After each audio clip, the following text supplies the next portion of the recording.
us together.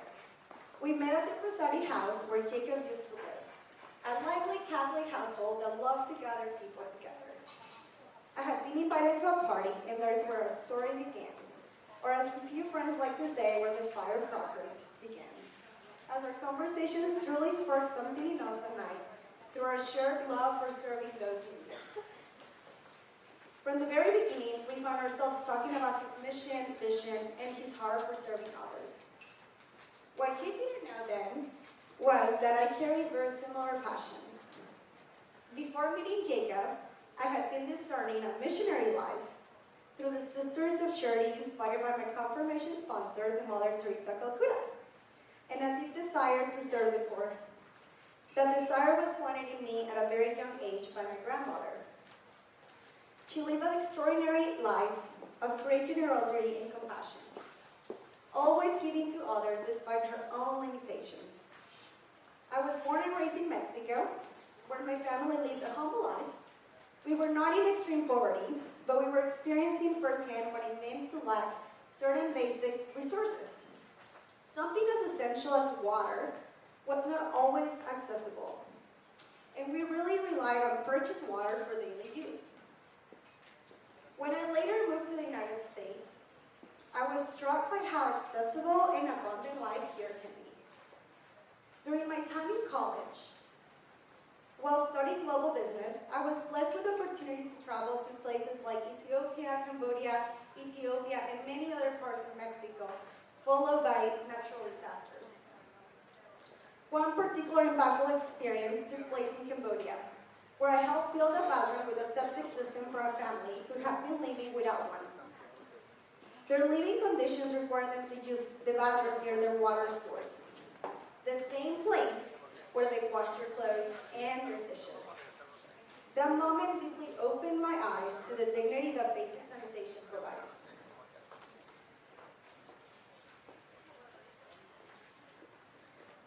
However, one of the most profound moments of my life occurred in Ethiopia. While I was walking through the city of Addis Ababa, at a very young age of about 2 to 3 years of age, with very little clothes on her and a very distended belly, approached me with her hands open. At first, I assumed she was asking for money, and this is very typical. They teach the kids to beg. So I told her I didn't have any money.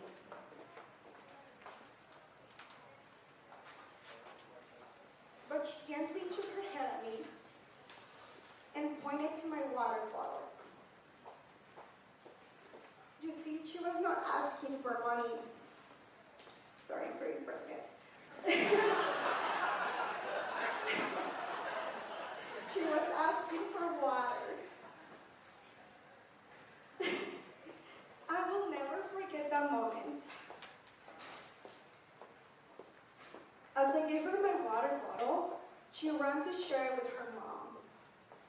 And the joy on her face over something so simple that we take so much for granted as water left such a permanent mark in my heart.